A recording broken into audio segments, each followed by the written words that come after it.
Olá, eu sou Verusca Goiking e esse é o programa Visão Macro. Estamos retornando depois de um pequeno problema técnico que estivemos aqui. Estamos ao vivo na página do Infomoney no Facebook. Hoje eu recebo para falar um pouquinho aí dessa trajetória que a gente vem comentando nos últimos programas semanais sobre a recuperação da economia do país depois de 2 anos muito difíceis, com os piores desempenhos do PIB desde 1931.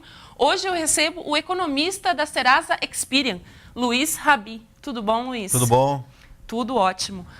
A gente teve a divulgação até do PIB mensal promovido, pesquisado pela Serasa Experian, divulgado ontem, que mostrou uma estabilidade da atividade econômica em agosto, Sim, em relação ao mês anterior.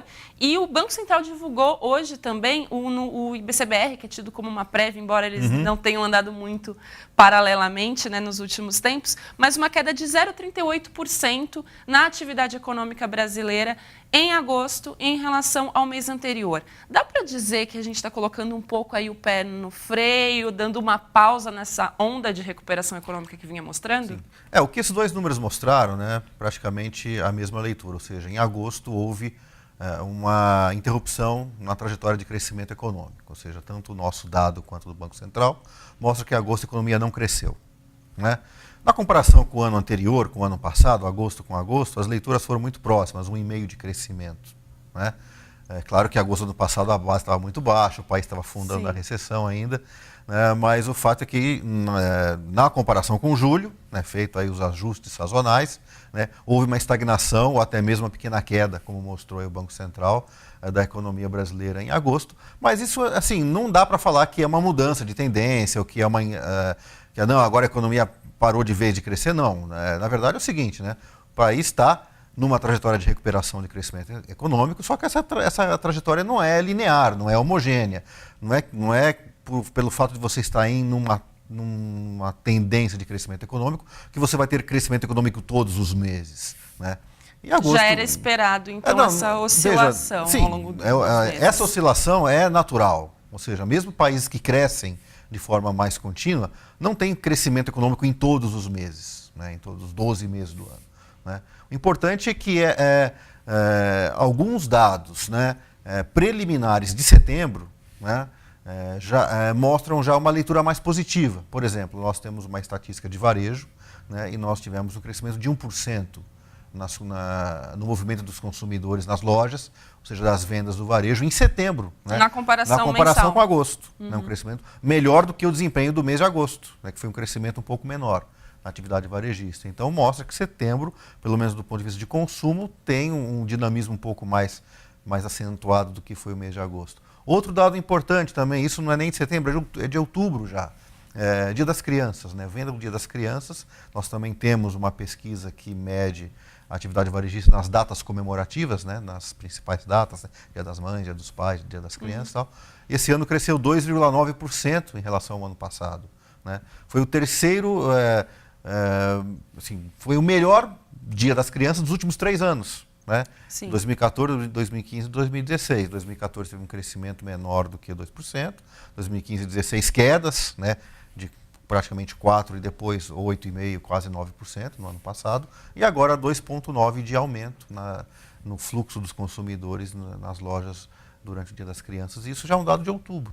Mas levando em consideração esses últimos 2, 3 anos que Sim. a economia estava bem ruim, então a gente volta só a tomar um fôlego, não necessariamente um número Não, claro que é um fôlego, mas o que eu estou querendo mostrar é o seguinte, é que não dá para você falar que em agosto a economia parou e parou de vez. Sim. Não, você tem uma economia que está em processo de recuperação, de retomada de crescimento, só que isso não significa crescimento econômico em todos os meses. Você vai ter meses que você vai crescer mais, tem meses que você vai crescer menos, em alguns meses até você vai poder ter uma pequena queda na leitura mensal, ou seja, mês contra mês, mas assim, olhando a trajetória, é ainda uma trajetória de crescimento, porque os fatores que estão por trás desse crescimento econômico, eles ainda estão muito presentes, como por exemplo, queda da inflação, redução das taxas de juros, que ainda continuam, queda da inadimplência, isso é um dado importante, principalmente a inadimplência do consumidor.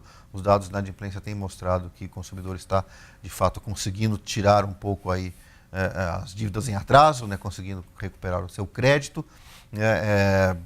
desempenho do setor do agronegócio muito positivo esse ano, exportações, cenário internacional ajudando. Então você tem todo um conjunto de elementos, né, que estão presentes e que, na resultante, gera uma trajetória de recuperação do crescimento da economia brasileira. Agosto foi, na verdade, uma derrapada, um soluço, um ponto fora da curva, que provavelmente não vai se repetir ao longo dos próximos meses. E que é natural. Sim. Em toda a economia em Com recuperação. certeza, sim. Certo. Você falou aí de alguns fatores que nós temos na economia hoje que ajudam nessa recuperação e que a gente deve até observar nos próximos meses. Não é só hoje, né? A gente deve ver nos próximos meses, que é a desaceleração da inflação, a queda de juros. Você está contando até que as famílias estão se desafogando aí das dívidas. E nós temos trazido aqui para a nossa audiência algumas análises específicas de alguns setores. E eu queria conversar com você sobre o segmento de serviços, sim, que normalmente na recuperação da economia a gente tem uma volta de consumo e também tem um retorno aí de serviços, aquele cabeleireiro que tinha sido deixado de lado, volta a entrar aí no orçamento familiar. Como que está a recuperação? Porque a gente teve aí os dados do CAGED, o último mostra que das vagas geradas formais, ela foi puxada pelo setor de serviços. Mas a gente também tem muita informalidade no setor. Então, eu queria saber a sua análise sobre como essa recuperação tem acontecido nesse segmento específico. O setor de serviços, ele é dos três grandes setores da economia, né? A agricultura, ou seja, o setor primário como um todo, não só a agricultura, mas a agricultura e mineração. O setor industrial, o setor de serviços, ele é o menos volátil, ou seja, é um setor que não cai tanto nas crises, mas também ele não sobe tanto nas recuperações. É o setor que ele é mais estável, ou seja, ele não flutua tanto quanto flutua o setor industrial, por exemplo, ou seja, quando cai, cai forte, quando recupera também de uma forma mais rápida, e também não é tão volátil quanto o setor primário, né, que depende muito de clima também. Né. Esse ano nós estamos tendo um crescimento de 30% na safra agrícola, o ano passado foi quebra de safra, de mais de 10%. Sim. Então, o setor de serviço ele é um setor mais estável, né, é menos volátil da economia, né, e assim, é um setor que também, claro, entrou em recessão, apesar dele ser mais estável, ele de fato entrou em recessão juntamente com os outros segmentos, principalmente juntamente com a indústria, né, nos últimos 2 anos, e esse ano também é um setor que também começa a tirar o pé da lama, né? Mas assim, não vai ter o mesmo dinamismo do que outros setores, como por exemplo, nós estamos vendo uma recuperação muito mais forte do setor de veículos, por exemplo, esse ano a produção crescendo, o setor de bens duráveis, né, onde o crédito também, juntamente com veículos, é um fator importante na comercialização desses produtos. Mas o setor de serviços, ele de fato, né, apesar de ter caído em agosto também, que foi uma outra pesquisa que o IBGE mostrou, a tendência desse ano do setor de serviços fechar com um pequeno crescimento, né? Assim, entre 0,5%, né? A nossa estimativa para o PIB como um todo, esse ano é crescer 0,6%. Claro, puxado principalmente pelo setor agropecuário, que vai crescer assim, quase 10%. Né? Agora, indústria e serviços vão ter crescimento muito mais próximos de 0, 1%, ou até mesmo entre 0,5% e 0%. Então, o setor de serviço é um setor que está, assim, começando a crescer, mas, assim, por ele não ser tão volátil, né, quanto os demais, né, a trajetória de crescimento dele vai ser realmente bem suave, bem gradual. Né? Quem caiu mais bate no fundo do poço, sim, e volta com mais força. Por exemplo, você pega o setor industrial, né, onde a indústria de bens duráveis tem um peso relevante. A indústria de bens duráveis ela afundou barbaramente nos últimos 2 anos. Né? Você pega a produção de veículos, você tem aí unidades trabalhando com 50% de ociosidade. Né? E agora, na retomada, você tem aí crescimento de 9%, 10% na comparação com o mesmo mês do ano passado, às vezes até mais do que isso no segmento de veículos, por exemplo. Né? Claro que o serviço não vai crescer 10%, 15% na comparação anual, porque é um setor que também não caiu dessa mesma proporção como caíram alguns segmentos industriais. É um setor que ele é um setor que depende fundamentalmente da renda do consumidor. Crédito não impacta tanto o setor de serviço. É um setor ali mais do dia a dia, do pagamento à vista, ou do pagamento do cartão, mas sem parcelamento ou com poucos, né, parcelamentos. Né? Então é um setor onde o crédito não influencia tanto e onde ele é um setor que depende fundamentalmente da massa de rendimentos, ou seja, da capacidade do consumo, né, ou capacidade de pagamento dos consumidores. Né? E como nesta recessão, né, a renda real nessa retomada, né, a renda real tem se recuperado pela queda da inflação, então o setor de serviços acaba sendo beneficiado por essa recuperação da massa salarial, mas como não tem impulso do crédito, que também está voltando a crescer, ele cresce mais lentamente do que outros segmentos. E qual que é a perspectiva para o fim do ano? Você falou de Dia das Crianças, então a gente tem uma retomada aí de comércio, de consumo. Para serviços, tem aí um impulso no fim de ano, justamente por conta da renda que você me falou? A gente tem 13º, tem gente que já começa a pegar um adiantamento. Qual que é a perspectiva para atividade no setor de serviços e também para emprego?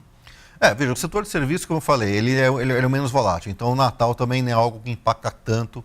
Claro, se você tirar o comércio, né? Porque comércio também faz parte de serviços. Né? Você tem ali um sub-ramo do setor de serviços, que é o setor comercial, que ele está inserido dentro do macro setor de serviços, que é obviamente impactado fortemente pelas vendas de Natal. Agora, você tirando o comércio, fazendo uma análise do setor de serviços fora o varejo, fora o segmento comercial, ele não é tão impactado assim pelas vendas, pelo movimento aí do final de ano, 13º, que são basicamente recursos, né, principalmente o 13º, que vai para compra de presentes, bens duráveis e tal. Você tem um ramo de serviços que realmente é impactado possivelmente, que é a questão de viagens, passeios, né, que também aí sofre o impacto do Réveillon, principalmente, não tanto do Natal, mas assim da passagem do ano, depois das férias de janeiro. Você tem aí o setor de serviços ligados a viagens, hotéis, tem um aumento sazonal por conta disso. Agora, a tendência mesmo do setor de serviços é de uma retomada bem gradual, ou seja, é aquilo que eu falei, não é um setor que caiu tanto na crise, então também a recuperação dele não vai ser tão rápida assim. É uma recuperação que vai acompanhar basicamente a evolução da renda do consumidor, que também se recupera de forma gradual. Por quê? Porque a inflação também já caiu o que tinha que cair, né? Ou seja, não dá para você imaginar que a inflação vai continuar caindo de 3,5 para 3 para 2,5, não. A gente sabe que esse ano tivemos um impacto positivo do bom sentido, né? Da safra agrícola no preço dos alimentos. Vamos fechar com uma deflação de alimentos esse ano nos índices de preços. A inflação para o ano que vem mais próximo de 3,5%, 4%. Então, nós vamos ter uma pequena aceleração da inflação, né? E também o fato é que o nível de desemprego ainda está muito alto no Brasil, né? Claro que o desemprego já está começando a cair, os dados do CAGED, como você bem disse, estão mostrando criação de vagas positivas. Nesse ano já foram, até agosto, se não me engano, 163 mil novas vagas criadas aí no mercado formal. Isso é mais do que o ano de 2014 inteiro, né? Mas assim, nós temos 3 milhões de empregos que foram destruídos em 2015 e 2016, que precisam ser recuperados de alguma forma, né? Então, tem um grande espaço ainda para a taxa de desemprego cair e isso aumentar a massa salarial, né? Como isso não vai acontecer da noite para o dia, ou seja, o desemprego vai cair muito lentamente, já está caindo, né? Vai continuar caindo muito lentamente no país, então a massa de rendimentos também se recupera de forma bastante gradual. E é isso que vai acabar gerando um crescimento também gradual e lento, porém constante, né? Do setor de serviços. Então é um setor que vai crescer, assim, se o PIB o ano que vem vai crescer 2,5%, por exemplo, né? Entre 2,5%, tem gente já falando 3%, fechar com 2,5%. Né? O setor de serviços não vai crescer muito além disso, né? Ou seja, é um setor que acompanha muito próximo o crescimento médio da economia, né? Porque ele é um setor, como eu falei, ele não se descola tanto, nem nas altas e nem nas quedas, né? Você deve ter um crescimento mais forte o ano que vem, por exemplo, o setor industrial, né? Que é um setor que barrigou bem, né? O tombo foi bem maior. Foi muito grande, a base está muito fraca, e a tendência é ter um crescimento acima da média da economia, por exemplo. E pelo que você está me contando, então, majoritariamente, o setor de serviços a recuperação desse setor deve ser puxada aí pelo segmento de comércio. Veja, o comércio faz parte dos serviços. Sim. Claro que ele não é... O serviço é muito mais amplo do que comércio. Sim. Né? O comércio ajuda, né, o setor serviço, mas assim, ele tem um peso limitado, ou seja, ele não consegue carregar todo mundo nas costas, né? Todo mundo nas costas. O varejo tem, claro, é um dos principais setores da economia, até mesmo o setor de serviços, é o mais relevante, mas você tem outros, né, itens, né? Você tem a parte de educação, saúde, todo o serviço de alimentação, né, restaurantes e tal. hotelaria, serviços que são, isso falando só para serviços voltados ao consumidor. Você tem todo um outro ramo de serviços que é voltado para as empresas, né? E esse ainda está muito fraco. Por quê? Porque a recuperação porque nesta recuperação econômica, as pessoas físicas estão conseguindo se recuperar primeiro do que as pessoas jurídicas. Quando a gente olha os dados de inadimplência, por exemplo, a inadimplência da pessoa física já está caindo, da pessoa jurídica ainda não. Então você tem muita empresa ainda com problema, com dificuldades de caixa, né? E que assim, estão ainda com vários projetos engavetados. Não foram desengavetados porque estão tentando ainda sobreviverem, né? Então todo o ramo de serviços que se relaciona com o universo de pessoa jurídica, né, todo esse ainda está muito parado, né?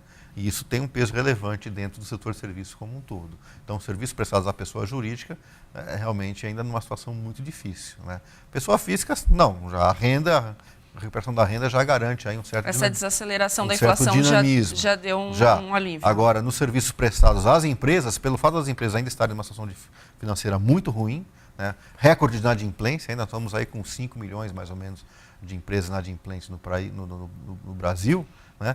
Esse é um recorde histórico, né? E assim, é um número que ainda não começou nem a cair, né? Não tem nenhum sinal de queda ainda na inadimplência de pessoa jurídica, nem dentro do sistema financeiro, nem fora do sistema financeiro, né? Então você tem todo um setor de serviços ligados às empresas que ainda estão praticamente aí paralisados, né? Ou seja, sem grandes dinamismos acontecendo. Você citou o setor de turismo e lembrou até das férias de dezembro, janeiro, que é um componente importante em serviços, e aí também tem serviços de alimentação, tudo que movimenta aí bastante nessa época. Nós temos aqui na audiência muitos investidores até da Bolsa, e algumas ações desse setor até mantiveram um bom desempenho, mesmo enquanto a gente estava numa crise bem complicada. Qual que é a sua perspectiva para o segmento de serviços de turismo? O brasileiro, já que não fechou tanto a mão assim para viajar na crise, conseguiu de alguma forma, talvez até não indo para o exterior e mantendo algumas viagens, alguns passeios no Brasil. Qual que é a perspectiva aí para a virada 2017, 2018, as próximas férias de janeiro e julho? Nós tivemos aí alguns eventos, né, que impulsionaram o turismo recentemente no Brasil, né? Tivemos a Copa do Mundo em 2014, tivemos aí as Olimpíadas e tal.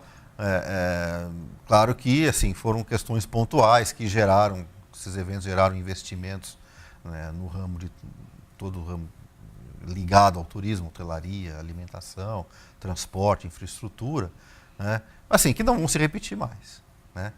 Então, assim, passados esses dois picos momentâneos, né, da Copa e das Olimpíadas, o setor ligados ao turismo vão ter que absorver essa capacidade instalada que foi gerada dentro do setor, né? Então, eu vejo assim, um setor que houve uma onda grande de investimentos ligados a esses eventos, que agora realmente você precisa que isso seja absorvido, né?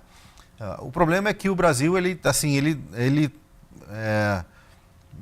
você tem alguns problemas, né, no Brasil, que realmente afugenta um pouco o turista estrangeiro, né? A segurança pública, acho que talvez o principal deles, né? Então, realmente fica difícil você imaginar que o turismo no Brasil vai ter um impulso muito grande. A gente vive uma situação super complicada num dos maiores cartões postais do país. Exatamente, que o turismo do Brasil vai ter um grande impulso e tal. Se você não minimamente resolver melhorar um pouco a questão da segurança pública, principalmente como você falou, né? No Rio de Janeiro, por exemplo, acho que é o caso mais emblemático, né? Claro que não é só o Rio de Janeiro, mas assim, o Brasil precisa de alguma forma trabalhar muito bem essa questão, né, para que você possa atrair de forma mais intensa o turista estrangeiro e com isso, de alguma forma, absorver essa capacidade instalada que foi gerada dentro do segmento, né? Outra variável que sempre ajudou, né, normalmente ajuda a questão do turismo internacional no Brasil é a taxa de câmbio, né, que é o dólar. Só que o dólar vai ficar parado, quer dizer, quando a gente olha dólar a 3,20, né, assim, e quando nós olhamos os fundamentos da economia, né, o saldo da balança comercial, ingresso de investimento direto, ingresso de capital de risco, né, para a Bolsa, tal, como tem acontecido recentemente, assim, não há nenhuma pressão, nenhum elemento, eu não consigo ver nenhum elemento que possa fazer com que o dólar, que o real se desvalorize e que, sim, indo para 3,50, 3,60, algo, até mesmo R$ 4 por dólar, de tal forma que possa tornar o país mais barato, né, para o turista internacional, estrangeiro. Então, assim, eu não vejo também a taxa de câmbio dando grandes contribuições, nem neste ano, e praticamente já acabou, e nem no ano que vem, né? Então, assim, é um setor que vai ter que, de alguma forma, encontrar algumas soluções, né, para continuar crescendo. Então, não parece que o caminho, pelo menos para serviços, está tão tranquilo aí para a recuperação econômica. Você se considera otimista aí para os próximos 2 anos para esse segmento específico? Você acredita que vai dar uma deslanchada? Aquilo que eu falei, o setor de serviços, ele está começando a se recuperar muito mais naquilo que tem a ver com serviços prestados às famílias diretamente, famílias, estou falando famílias, digamos, domésticas, né, brasileiras, né, do que a serviços prestados a estrangeiros ou a empresas, pessoas jurídicas, né? Então, assim, quando a gente olha serviços de saúde, educação, que são basicamente 2 grandes segmentos do setor de serviços, e também a questão do varejo, que é serviços, né, e que são absorvidos basicamente internamente pelo consumidor doméstico, né, pelo residente, né? Esses serviços, na minha avaliação, esses setores têm uma perspectiva melhor, né, do que o ramo de serviços que está ligado com a prestação de serviços para as empresas, né? Claro, tirando tecnologia é um caso à parte, né? Também tem um outro ramo assim, que é ligado à empresa, mas tem uma chance de se dar um pouco melhor, né? Ou então, por exemplo, o setor de viagens e turismo, que tem muito a ver com o ingresso de turistas estrangeiros no Brasil. Falando sobre as perdas, você disse que não foi tão grande como da indústria, que teve um belo tombo. Mas quando que a gente vai conseguir, pelo menos, zerar aí tudo que o setor de serviços sofreu? Dá para a gente conseguir zerar essa posição ainda das perdas dos últimos anos de recessão? Eu não tenho essa conta, né? Mas, assim, eu olho a economia como um todo, né? A economia como um todo, né? Nós tivemos aí uma recessão de 8% na atividade econômica, ou seja, a queda dos 2015 e 2016, 3,8%, 3,7%, agora mais ou menos foram esses números, acumulou uma retração aí de quase 8% na atividade econômica em 2 anos. Como você falou, foi a pior crise desde a década de 30. Eu acho que foi até antes. Eu acho que, se você pegar os dados, claro que não existia PIB sendo calculado antes da Segunda Guerra Mundial, né? Você tem algumas estimativas indiretas, né, que tentam estimar o que poderia ter sido o PIB no Brasil antes da Segunda Guerra Mundial. Assim, pegando essas estatísticas, você não encontra uma queda de 8 anos, nem na época da República Velha, ou seja, desde o Marechal Deodoro da Fonseca, né? Então, de fato, assim, de acordo com a estatística que você usa, você percebe que essa recessão pode ter sido a pior da história republicana do Brasil, né? E para você recuperar 8%, crescendo, sei lá, esse ano nós vamos crescer 0,6%, 0,5%, né? Então, faltam aí 7,5%, né, para você recuperar de crescimento econômico. Crescendo a 2% ao ano, nós vamos chegar mais ou menos o que era antes da crise, ou seja, o patamar pré-crise, que era o nível de 2014, lá por volta de 2021, 2022. Né? Nós estamos em 2017. Né? Então, nós temos aí uns 4 anos. Né? Isso na média da economia, né? Claro. Se nada der muito errado se nada der muito errado. Tem setores que caíram mais, setores que caíram menos, como é o de serviço, por exemplo. Né? Mas na média da economia, nós vamos retornar ao patamar pré-crise em 2021, na melhor das hipóteses. Né? Talvez em 2022, no ano do bicentenário da independência. Né? Então, assim, isso mostra o tamanho do estrago que foi feito na economia brasileira nesse curto espaço de tempo. Né? E a dificuldade que é consertar aquilo que foi estragado. Né? Destruir, estragar é muito fácil. Consertar e arrumar é muito mais difícil. Leva muito mais tempo. Então, essa é a minha expectativa. Ou seja, o Brasil retorna ao patamar pré-crise em termos de PIB ou renda per capita, não importa a métrica, mais ou menos a mesma coisa, né? Entre 2021 e 2022. Né? Temos um longo caminho. Temos aí pelo menos um mandato presidencial pela frente. Ainda né? temos as eleições, que ainda muita coisa pode acontecer aí nesse um ano, mais ou menos, que a gente tem até lá, em que a gente nem sabe direito quais serão os candidatos. Né? Muitas coisas envolvidas. Luiz, muito obrigada por trazer toda a sua análise, sua percepção, principalmente para o setor de serviços. Como eu disse, vocês têm acompanhado nas últimas semanas, a gente tem analisado cada setor para tentar aí destrinchar como que a gente está, para ver se esse otimismo que às vezes a gente vê até no Ibovespa batendo máxima atrás de máxima, se a gente consegue realmente observar aqui na vida real. Muito obrigada pela sua participação, muito obrigada pela audiência. Estarei aqui na próxima semana com outro economista falando sobre novas análises de macroeconomia na quarta-feira, às 2h50 da tarde. Até lá.